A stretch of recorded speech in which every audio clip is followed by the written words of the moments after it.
Hello friends, मैं are के sir. मैं एक बार फिर से हृदय की अनंत गहराइयों से आपका बहुत बहुत स्वागत करता हूं दोस्तों अपने इस यूट्यूब के प्लेटफॉर्म पे जिसका नाम है हिंदी प्रैक्टिस किंग। तो आइए दोस्तों, हर रोज़ की बातें आज हम लोग फिर हिंदी साहित्य के प्रश्नोत्तरी के साथ प्रस्तुत हो चुके हैं। तो चलिए आगाज़ करते हैं आज के इस क्लास के। तो आज का क्लास हम लोग का प्रगतिवाद पे लास्ट होगा। इसके बाद हम लोग सीधे कल प्रयोगवाद में प्रवेश कर जाएंगे। तो चलिए प्रश्नों को देखते हैं। प्रश्न है, युगधारा के रचयिता कौन है?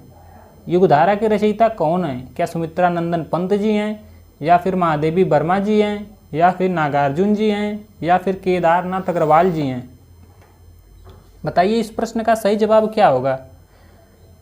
तो 1953 में रचित किनके द्वारा? नागार्जुन के द्वारा। यह रचना है किनके द्वारा रचित है? नागार्जुन के द्वारा। अर्थात इस प्रश्न का सही जवाब ऑप्शन सी हो जाएगा, नागार्जुन के द्वारा। और कौन कौन सी रचनाएं हैं? तो युगधारा 1953 ईस्वी में रचित, सतरंगे पंखों वाली 1959 में रचना की गई, प्यासी पथराई आँखें 1962 ईस्वी में रचना की गई, भस्मांकुर 1971 में, तालाब की मछलियाँ 1975 में, तुमने कहा था 1980 में, और खिचड़ी विप्लव देखा हमने 1980 में यह भी है, और हजार हजार बाहों वाली 1981 ईस्वी में रचना की गई। और पुरानी जूतियों का कोरस कब रचना की गई? तो यह रचना की गई 1983 में। याद रखिएगा कब की गई? 1983 में। चलिए अगले प्रश्नों की ओर बढ़ चलते हैं। अगला प्रश्न है, एक हथौड़ा घर में और हुआ, किसकी पंक्ति है? क्या केदारनाथ अग्रवाल की है, या रामदरस मिश्र की है, या राम कुमार वर्मा की है, या फिर शिवमंगल सिंह सुमन जी की है? तो इसका सही जवाब हो जाएगा option A is the right answer. Kedarnath Agrawal की पंक्ति है। किसकी पंक्ति है? तो केदारनाथ अग्रवाल की पंक्ति है। आज नदी बिल्कुल उदास थी, इनकी ही पंक्तियां हैं, याद रखिएगा। और इनकी प्रमुख काव्य कृतियाँ कौन कौन है तो हम लोग देख लेते हैं। एक तो इनका युग की गंगा 1947 ईस्वी में रचना किए थे। दूसरा है नींद के बादल 1947 में। तीसरा है फूल नहीं रंग बोलते हैं 1965 ईस्वी में रचना किए। कौन किए? केदारनाथ अग्रवाल जी। याद रखिएगा इस प्रश्न का सही जवाब ऑप्शन ए हो जाएगा, Kedarnath Agrawal is the right answer. अगला प्रश्न है, इनमें से कौन सा कवि प्रगतिवादी नहीं है? यहाँ पे नहीं दे दिया है। क्या केदारनाथ अग्रवाल प्रगतिवादी नहीं है, या फिर भवानी प्रसाद मिश्र नहीं है, या फिर त्रिलोचन शास्त्री नहीं है, या फिर शिवमंगल सिंह सुमन जी नहीं है? बताइए इस प्रश्न का सही जवाब क्या होगा। इस प्रश्न का सही जवाब हो जाएगा option B is the right answer. क्या हो जाएगा? ऑप्शन बी, भवानी प्रसाद द्विवेदी नहीं है, भवानी प्रसाद मिश्र नहीं है। यदि यह प्रगतिवादी कवि नहीं है तो हैं कौन से कवि? ये दूसरे तार सप्तक के कवि हैं। याद रखिएगा किस तार सप्तक के? दूसरे तार सप्तक के कवि हैं। प्रगतिवादी नहीं है, दूसरे तार सप्तक के।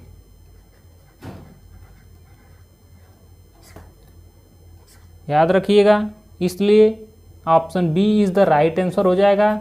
और बाकी केदारनाथ अग्रवाल, त्रिलोचन जी और सुमन जी ये लोग प्रगतिवादी कवि हैं। याद रखिएगा केदारनाथ अग्रवाल का जन्म 1911 ईस्वी में हुआ था और इनकी मृत्यु 2000 ईस्वी में हुई।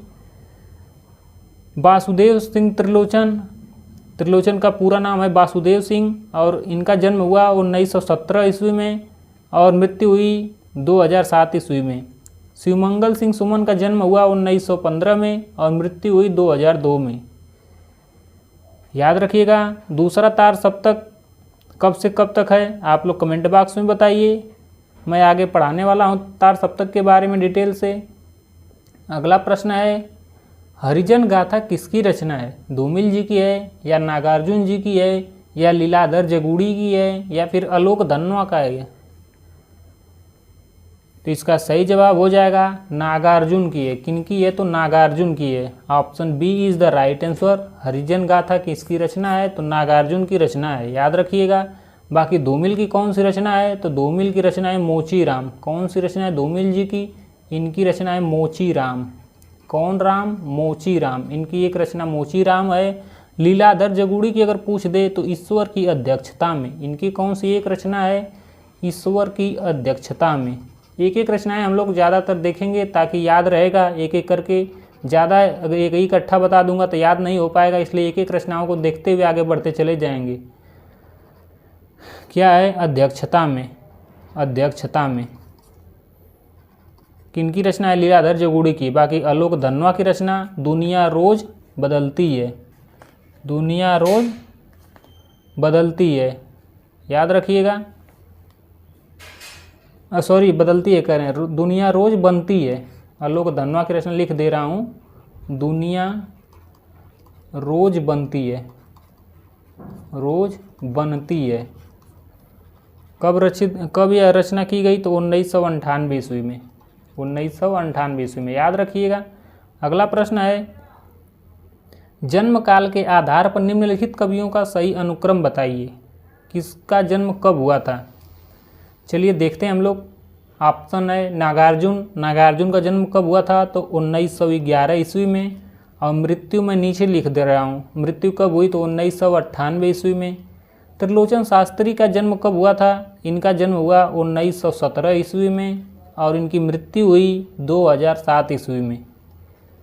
भवानी प्रसाद मिश्र का जन्म हुआ 1913 ईस्वी में और इनकी मृत्यु हुई 1985 ईस्वी में।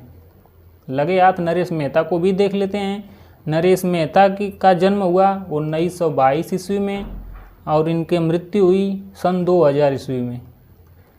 इस तरह हम लोग देखते हैं क्रमशः। सबसे पहले आ जाएंगे नागार्जुन जी, उसके बाद भवानी प्रसाद मिश्र और उसके बाद त्रिलोचन, अर्थात option C is the right answer हो जाएगा। अगला प्रश्न है, प्रगतिशील लेखक संघ की स्थापना लंदन में, कहाँ पे? यहाँ भारत में नहीं, लंदन में किसके प्रयत्नों से हुई? क्या प्रेमचंद्र के प्रयत्नों से या फिर निर्मल वर्मा या ऑप्शन सी है मुल्क राज आनंद व सज्जाद जहीर या ऑप्शन डी है नागार्जुन व केदारनाथ अग्रवाल के सहयोग से? तो वर्ष 1935 ईस्वी में फ्रांस की राजधानी पेरिस में E.M. फोरेस्टर के नेतृत्व में प्रोग्रेसिव राइटर्स एसोसिएशन की स्थापना हुई और इसी तर्ज पे भारत में डॉक्टर मुल्क राज आनंद एवं सज्जाद जहीर ने ब्रिटिश राजधानी लंदन में प्रगतिशील लेखक संघ की स्थापना किए। कौन किए? मुल्क राज आनंद व सज्जाद जहीर। और लंदन में कब हुई? तो लंदन में हुई 1935 ईस्वी में। भारत में कब हुई? तो भारत में हुई 1936 ईस्वी में। कहाँ पे? लखनऊ में। लखनऊ में।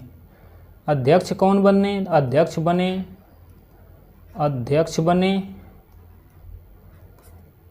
कौन अध्यक्ष बने? मुंशी प्रेमचंद्र। मुंशी प्रेमचंद्र इसके अध्यक्ष बने, याद रखिएगा।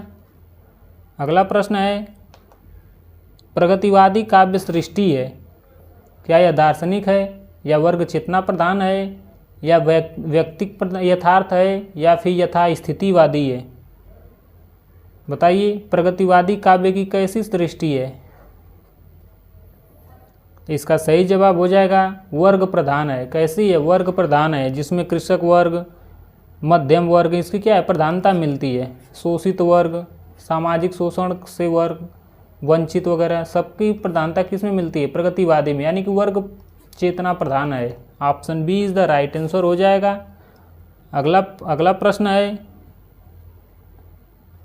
अच्छा आप लोग, व्यक्तिक यथार्थवाद किससे रिलेटेड है? यह रिलेटेड है प्रयोगवाद से। किससे रिलेटेड है? प्रयोगवाद। आगे हम लोग इस वीडियो के बाद पढ़ने वाले हैं। तो प्रयोगवाद में क्या है? व्यक्तिक यथार्थवाद से रिलेटेड है और प्रगतिवाद वर्ग चेतना प्रधान है, याद रखिएगा। अगला प्रश्न है, इनमें से कौन सी रचना केदारनाथ अग्रवाल की नहीं है? ध्यान दीजिएगा, केदारनाथ अग्रवाल की नहीं है। ऑप्शन ए है युग की गंगा नहीं है, या नींद के बादल नहीं है, या आग का आईना नहीं है, या फिर युगधारा नहीं है। यहाँ पे झरना ना होकर आईना होगा। क्या होगा? आईना। तो इसका सही जवाब हो जाएगा युगधारा नहीं है। कौन सा? Option D is the right answer. यदि इनका नहीं है तो है किनका? यह नागार्जुन जी का है। युगधारा किनका है? नागार्जुन जी का। नागार्जुन जी की और कौन कौन सी रचनाएं हैं? तो सिंदूर तिलकित बाल, तुम्हारी दंतुरित मुस्कान, बादल को घिरते देखा है, ये सब रचनाएं किनकी हैं? नागार्जुन जी की। बाकी केदारनाथ अग्रवाल की रचनाएं कौन कौन सी हैं? तो हम लोग जानते हैं युग की गंगा, नींद के बादल, आग का आईना, यह सब रचनाएं किनकी है? सब केदारनाथ अग्रवाल जी की हैं, याद रखिएगा। अगला प्रश्न है, हिंदी साहित्य में मार्क्सवाद या फिर इसी को साम्यवाद भी कह सकते हैं, चेतना की अभिव्यक्ति जिस काव्य धारा में देखने को मिलती है उस धारा को क्या कहा जाता है? क्या प्रगतिवाद या प्रयोगवाद या जनवाद या अकविता? बताइए इस प्रश्न का सही जवाब क्या होगा? मार्क्सवाद चेतना प्रधान। तो इसका सही जवाब हो जाएगा प्रगतिवाद। कौन सा वाद? प्रगतिवाद हो जाएगा। अगला प्रश्न है, नागार्जुन किस काव्य धारा के कवि हैं? क्या प्रगतिवादी हैं या फिर प्रयोगवादी हैं या फिर अकवितावादी हैं या फिर समकालीन कवितावादी हैं? तो इसका सही जवाब हो जाएगा प्रगतिवादी कवि हैं। नागार्जुन जी कैसे कवि हैं? तो प्रगतिवादी कवि हैं, याद रखिएगा। यात्री उपनाम से कौन लिखते थे? नागार्जुन जी। किस भाषा में लिखते थे? मैथिली भाषा व संस्कृत में। कैसी? मैथिली भाषा व संस्कृत में यात्री उपनाम से कौन लिखते थे? तो नागार्जुन जी लिखते थे, याद रखिएगा। अगला प्रश्न है, शोषक वर्ग के प्रति घृणा का भाव किस युग की कविता का मुख्य प्रवृत्ति रही है? क्या छायावादी या प्रगतिवादी या फिर प्रयोगवादी या फिर आधुनिकतावादी? तो इसका सही जवाब हो जाएगा प्रगतिवादी। किसमें शोषक वर्ग के प्रति घृणा का भाव रहा है? तो प्रगतिवादी में। शोषक वर्ग के प्रति का मतलब हुआ जो लोग गरीब दीन दुखियों का शोषण किया करते थे वो शोषक वर्ग कहलाते थे। जैसे पहले के सिद्ध सामंत लोग थे, सामंती व्यवस्था थी। अगला प्रश्न है, निम्नलिखित प्रवृत्तियों में से एक प्रगतिवाद की प्रवृत्ति नहीं है, कौन सी नहीं है? उसी का पहचान करना है। कौन सा वाद? तो प्रगतिवाद का पहचान करना है। कौन एक प्रगतिवादी काव्यधारा नहीं है? पहला ऑप्शन है धर्म, ईश्वर तथा व्यक्तिवाद में आस्था, तो यह बात बिल्कुल गलत है। दूसरा है सामाजिकता का आग्रह, बिल्कुल है। सामाजिकता का आग्रह, शोषक वर्ग के प्रति सहानुभूति, बिल्कुल है प्रगतिवाद में। तीसरा है शोषित वर्ग के प्रति सहानुभूति, बिल्कुल सत्य बात है। और जो शोषण करने वाले थे उनके प्रति घृणा थी, बिल्कुल सत्य बात है। जन सामान्य के प्रति लोक मंगल की भावना, ये तो भाई हर किसी में रहेगी। इस तरह से देखा जाए तो इसका कौन सा गलत हो जाएगा? तो ईश्वर, धर्म और व्यक्तिवाद में वह आस्था, यही बात गलत है। यह किसमें है? व्यक्तित्व कह लीजिए या फिर व्यक्तिवाद। अगर किसकी विशेषता है तो यह प्रयोगवाद की है। किसका है? प्रयोगवाद की विशेषता है, ना कि प्रगतिवाद की। तो क्या हो जाएगा? Option A is the right answer हो जाएगा। अगला प्रश्न होगा, निम्नलिखित में से आग और राग का कवि किसे कहा जाता है? क्या दिनकर जी को या निराला जी को या फिर पंत जी को या फिर जयशंकर प्रसाद जी को? तो इसका सही जवाब हो जाएगा आग और राग का कवि रामधारी सिंह दिनकर को कहा जाता है, याद रखिएगा। इनकी रचनाएं कौन कौन सी हैं? तो रेणुका, हुंकार, रसवंती, द्वंद्व गीत, कुरुक्षेत्र, सामधेनी, रश्मिरथी, उर्वशी, परशुराम की प्रतीक्षा, हारे को हरिनाम, ये सब रचनाएं दिनकर जी की हैं, याद रखिएगा। लगे हाथ निराला जी को भी हम लोग देख ले रहे हैं। निराला की रचनाएं हैं अनामिका, परिमल, गीतिका, तुलसीदास, कुकुरमुत्ता, नए पत्ते। दो लोग को देख लिए तो प्रसाद जी भी हो सकता है गुस्सा हो जाए कि हमारे बारे में कुछ बताइए, तो चलिए इनके बारे में भी बता दे रहे हैं ताकि ये भी नाराज़ ना हो, गुस्सा ना हो। तो जयशंकर प्रसाद की रचनाएं उर्वशी, वन मिलन, प्रेम राज्य, कानन कुसुम, प्रेम पथिक, चित्राधार, कामायनी, ये सब रचनाएं जयशंकर प्रसाद की हैं। बाकी बच गए पंत जी, तो आप भी उदास न रहिए, आपकी भी रचनाएं मैं बता दे रहा हूँ। उच्छ्वास, ग्रंथि, पल्लव, गुंजन, स्वर्ण किरण, स्वर्ण धुली, कला और बूढ़ा चाँद, लोकायतन, चिदम्बरा, ये सब रचनाएं पंत जी की हैं। अगला प्रश्न है, प्रगतिवाद का दार्शनिक आधार क्या है? साम्यवाद, प्रयोगवाद, पूंजीवाद या अस्तित्ववाद? तो प्रगतिवादी का दार्शनिक आधार क्या है? तो साम्यवाद है, जो मार्क्सवाद की देन है, या फिर साम्यवाद को मार्क्सवाद भी कहते हैं। क्योंकि इसके प्रवर्तक कार्ल मार्क्स हैं, याद रखिएगा। और इसे कहा जाता है कि राजनीति के क्षेत्र में जो मार्क्सवाद है वहीं तो साहित्य के क्षेत्र में प्रगतिवाद है। तो इस तरह से देखा जाए option A is the right answer हो जाएगा। अगला प्रश्न है, निम्नलिखित में से किस कवि को मार्क्सवादी चेतना का कवि कहा जाता है? ऑप्शन ए है धर्मवीर भारती को, या ऑप्शन बी है अज्ञेय को, या ऑप्शन सी है हरिवंश राय बच्चन को, या ऑप्शन डी है केदारनाथ सिंह को। तो इसका सही जवाब हो जाएगा option D is the right answer, Kedarnath Singh को। किनको कहा जाता है? तो केदारनाथ सिंह को। Option D is the right answer. इन्होंने सन 2013 में ज्ञानपीठ पुरस्कार पाए थे। किस पे पाए थे आप लोग बताइए? इनके बारे में क्या था? हाँ, केदारनाथ सिंह को मार्क्सवादी चेतना कवि कहा जाता है। इन्हें सन 2013 में ज्ञानपीठ पुरस्कार प्रदान किया गया था और 19 मार्च 2018 को इनका निधन हो गया। जबकि धर्मवीर भारती प्रयोगवाद के कवि हैं और अज्ञेय को प्रयोगवाद का प्रवर्तक माना जाता है और हरिवंश राय बच्चन को हालावाद का प्रवर्तक माना जाता है, याद रखिएगा। अगला प्रश्न है, किस कवि का संबंध प्रगतिवाद से नहीं है? यहाँ पे ध्यान दीजिएगा, नहीं पूछा है। रामदरस मिश्र का, या फिर मुक्तिबोध का, या फिर त्रिलोचन शास्त्री का, या फिर नागार्जुन जी का। तो त्रिलोचन शास्त्री बिल्कुल हैं, मुक्तिबोध बिल्कुल हैं, नागार्जुन जी बिल्कुल हैं, रामदरस मिश्र नहीं है, रामदरस मिश्र नहीं है।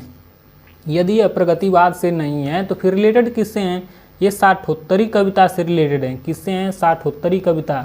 साठोत्तरी कविता। साठोत्तरी कविता किसको कहते हैं? जो 1960 के बाद में लिखी गई कविता कहानी को, उसको क्या कहते हैं? साठोत्तरी कविता कहते हैं। कब? 1960 के बाद, याद रखिएगा, ये इससे रिलेटेड है। मुक्तिबोध को प्रगतिशील कविता तथा नई कविता के बीच का सेतु माना जाता है। रामदरस मिश्र का संबंध साठोत्तरी कविता से मैं बता ही चुका हूँ। अगला प्रश्न है, युग की गंगा किसकी रचना है? केदारनाथ सिंह की, या केदारनाथ अग्रवाल की, या केदारनाथ मिश्र प्रभात की, या फिर रामेश्वर शुक्ल अंचल की? बताइए। देखिए, केदारनाथ की है ये तो हम लोग जानते हैं। अब वो कौन से केदारनाथ के, अग्रवाल साहब की है कि सिंह साहब की है कि मिश्रा जी की है, ये तो आप लोग को डिसाइड करना है किनकी है। इसका सही जवाब हो जाएगा अग्रवाल की है। किनकी है? केदारनाथ अग्रवाल। यानी युग की गंगा, गंगा मैया कहाँ रहती हैं? सबसे आगे रहती हैं। ऐसे ट्रिक से आप लोग याद रख सकते हैं। ऐसे ही प्रश्न बिल्कुल आते हैं। ये मध्य प्रदेश असिस्टेंट प्रोफेसर में आया हुआ पेपर देख रहे हैं, बिल्कुल ऐसे ही प्रश्न आ जाते हैं एग्जाम हॉल में। पहले तो युग की गंगा देखते ही आधे लोग खुश हो जाएंगे, लेकिन ऑप्शन को देखते ही निराश हो जाएंगे। तो बिल्कुल ट्रिक्स याद रखिए, गंगा मैया सबसे आगे। अगला प्रश्न है, निम्नलिखित में से कौन विशुद्ध राष्ट्रीय भावधारा का कवि नहीं है? बताइए, यहाँ पे भी नहीं दिया है। सोहनलाल द्विवेदी नहीं है, या फिर माखनलाल चतुर्वेदी नहीं है, या फिर नागार्जुन जी नहीं है, या फिर दिनकर जी नहीं है। तो इसका सही जवाब हो जाएगा ऑप्शन सी, नागार्जुन जी नहीं है। कौन नहीं है? नागार्जुन जी। अगर नागार्जुन जी इससे नहीं रिलेटेड तो है किन से? ये प्रगतिवादी कवि हैं। कौन से कवि हैं? तो प्रगतिवादी कवि हैं, याद रखिएगा। या फिर इन्हीं को प्रगतिवादी कह सकते हैं, या फिर इन्हीं को साम्यवादी कह सकते हैं, या फिर इसी को राजनैतिक कवि कह सकते हैं। क्या होता है? राजनैतिक कवि भी कह सकते हैं। चलिए अगले प्रश्नों की ओर बढ़ चलते हैं हम लोग। इस प्रश्न का सही जवाब ऑप्शन सी हो जाएगा। अगला प्रश्न है, तो साथियों हम लोगों ने प्रगतिवाद को बिल्कुल समाप्त कर चुके हैं। अब हम लोग 5वें चैप्टर की ओर उन्मुख हो चले हैं। तो चलिए आज के लिए हमें इजाज़त दीजिए साथियों। बाकी कल से हम लोग प्रयोगवाद, जिसे नकीनवाद या प्रपद्यवाद भी कहते हैं, उसको प्रारंभ करेंगे। यह कब से कब तक रहा? तो 1943 से कब तक रहा? 1943 से 1953 तक रहा। कब रहा? 1943 से 1953 तक माना जाता है, याद रखिएगा। तो चलिए आज के लिए बस इतना ही। धन्यवाद दोस्तों। अगर वीडियो अच्छा लग रहा हो तो लाइक, शेयर एंड सब्सक्राइब करना ना भूलिएगा। अपने आर के सर को इजाज़त दीजिए दोस्तों। धन्यवाद।